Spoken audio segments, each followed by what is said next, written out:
রব্বুল আলামিন কিন্তু আমাদেরকে অনেক যত্ন করে মায়া করে বানিয়েছেন। লাকাদ খালাকনাল ইনসানা ফি আহসানি তাকওয়িম। আচ্ছা, আল্লাহ তাআলা যে আমাদেরকে বানিয়েছেন এত যত্ন করে, আপনাদের কোনো অভিযোগ আছে? এখন তো আপনাদের কোনো অভিযোগ নেই। যারা এক হাত নাই, পা নাই, চক্ষু নাই, তাদেরও কি কোনো অভিযোগ আছে? আপনারা এখানে কেউ আছেন লাখ টাকা কামান, কেউ আছে 10,000 কামান, আপনাদের কি অভিযোগ আছে? আপনারা যদি অভিযোগ রাখেন তাহলে আপনার অকৃতজ্ঞ বান্দা। আপনারা যে অভিযোগ রাখেন আল্লাহ তাআলার কাছে, আমার এক রুমে খাই আমরা 8 জন, এক রুমে কামায়, এক ভাই কামায় 1 লাখ, আমি কামাই 10,000, আরেকজন কামাই 20,000।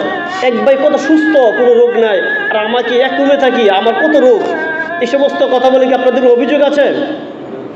এই সমস্ত অভিযোগ যদি দেন আপনারা, তাহলে আপনার সবচেয়ে বড় অকৃতজ্ঞ নাশুকর বান্দা আল্লাহ তাআলা। এই কথা কখনো বলা যাবে না যে আল্লাহ তাআলা কেন আমাকে অসুস্থ দিলেন, কেন আমাকে টাকা কম দিলেন। সব কিছু আল্লাহর হাতে। দুনিয়াতে সফল হওয়া, আমরা যদি মনে করি যে দুনিয়াতে লাখ লাখ টাকা কামাইলে সফল, এটা ভুল। সফলতা কিসে জানেন? সফলতা হলো যদি আপনি আল্লাহ পাক রব্বুল আলামিনকে রাজি খুশি করতে পারেন, আপনার সফলতা। আপনি যদি নিজেকে মা বাবার খেদমতে উজাড় করে দিতে পারেন, এটা সফলতা। আপনি যদি রাসূল সাল্লাল্লাহু আলাইহি ওয়াসাল্লামের তরিকায় চলতে পারেন, এটা সফলতা। আপনি যদি নিজেকে মানব কল্যাণে, অপরের কল্যাণে অর্পণ করতে পারেন, এটা সফলতা।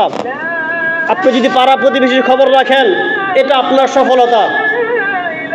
শুধু সফলতা এটা নয় আমি লাখ লাখ টাকা কামাইলাম আর খাইলাম আর ঘুরলাম, এটার নাম সফলতা নয়। জি, আল্লাহ পাক রব্বুল আলামিন আমাদেরকে এত কিছুর বীরে, এত কিছু নাজ নিয়ামত দিয়ে রেখেছেন।